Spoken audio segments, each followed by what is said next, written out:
آپ نے سنا ہوگا حضور نے سورہ رحمان کے بارے میں فرمایا ہے، سورۃ الرحمن عروس القرآن، یہ سورہ رحمان جو ہے یہ قرآن کی دلہن ہے۔ جیسے دلہن کو آپ خوشنما لباس پہناتے ہیں، آراستہ پیراستہ اس کو گہنے اور اس کو زیور پہناتے ہیں، تو جس طریقے سے سجاتے ہیں آپ دلہن کو، اللہ تعالیٰ نے ایک سورت قرآن مجید میں یہ ایسی رکھی ہے سورہ رحمان کہ اسے خوب سجایا ہے۔ اس میں الفاظ کا در و بست، اس کا اپنا ایک ڈیوائن میوزک ہے۔ وہ تو اللہ تعالیٰ قراء جو ہے خاص طور پر مصر کے قراء، اللہ تعالیٰ ان پر رحمت نازل فرمائے، ان کی خطاؤں سے درگزر کرے۔ جس طرح قرآن کے انٹرنسک میوزک کو انہوں نے واضح کیا ہے، واقعہ یہ ہے کہ اگر یہ لوگ نہ ہوتے، شیخ عبد الباسط محمد عبد الصمد، شیخ محمود خلیل الحصری، یہ لوگ کہ جنہوں نے قرآن کے اس غنا میوزک، یہ لفظ جو ہے آپ حیران نہ ہو کہ میں یہ کوئی شاید توہین کر رہا ہوں قرآن کی، حضور نے یہ لفظ استعمال کیا ہے، تغنو، اس قرآن کو اچھی سے اچھی خوشلہانی کے ساتھ پڑھو۔ من لم یتغن بالقرآن فلیس منا، جو قرآن کو بہتر سے بہتر انداز میں، اچھی سے اچھی آواز میں، خوشلہانی کے ساتھ پڑھنے کی کوشش نہیں کرتا، وہ ہم میں سے نہیں ہے۔ بلکہ ایک مرتبہ حضور رات کے وقت آپ گشت پر تھے اپنے ساتھیوں کے حالات معلوم کرنے کے لیے۔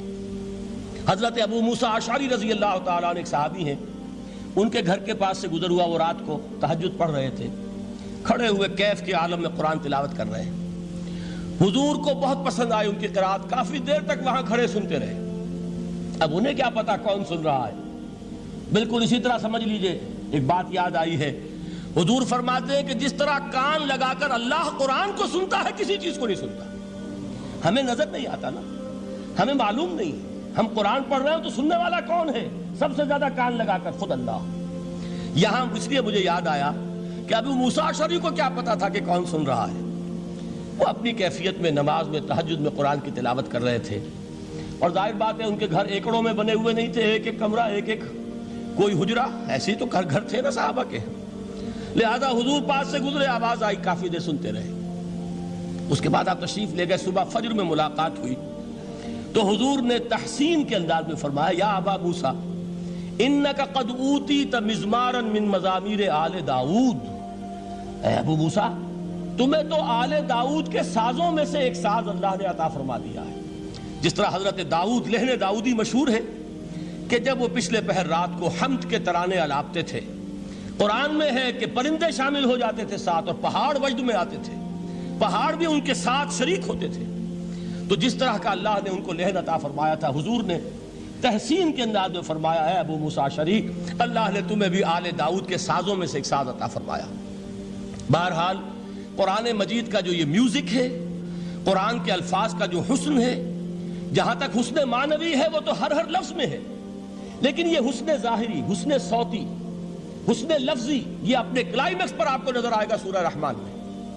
لیکن قرآن میں یہ سورت اس اعتبار سے بھی ممتاز ہے، اس کی 4 آیات پر ذرا توجہ کریں گے، عجیب حقائق سامنے آئیں گے۔ جہاں یہ قرآن مجید کے حسن صوت اور حسن لفظی کی معراج ہے، وہیں اس کی پہلی 4 آیات میں 4 چوٹی کی چیزوں کا ذکر ہے، سب سے اونچی چیزیں۔ پہلی آیت کیا ہے؟ الرحمن، ایک آیت ہو گئی۔ رحمان کیا ہے؟ اللہ کا نام ہے۔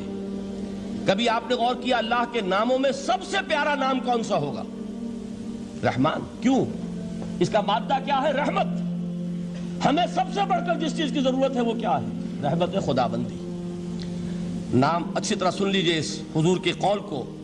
حضور فرماتے کوئی شخص جنت میں مجرد اپنے عمل کی بنیاد پر داخل نہیں ہو سکے گا جب تک کہ رحمت خداوندی دستگیری نہ کرے۔ کسی صحابی نے بڑی ہمت اور جرأت کا ثبوت دیا کہ پوچھ لیا، کیا حضور آپ بھی؟ جب آپ نے فرمایا کوئی شخص داخل نہیں ہو سکتا جنت میں محض اپنے عمل کی بنیاد پر جب تک کہ رحمت خداوندی جو ہے وہ دستگیری نہ فرمائے۔ پوچھا گیا کیا آپ بھی؟ آپ نے فرمایا ہاں میں بھی۔ آپ انداز کیجئے کہ اگر محمد الرسول اللہ بھی رحمت خداوندی کے ضرورت مند ہوں تو تاب دیگراں چہ رسد، ہماری تو سب سے بڑی ضرورت رحمت خداوندی ہے۔ اب یہ رحمت جو ہے قرآن مجید میں اللہ تعالیٰ کی یہ شان 2 الفاظ کے ذریعے سے آتی ہے، رحیم اور رحمان، اور کوئی مادہ نہیں ہے جس سے 2 نام بنتے ہوں اللہ کے۔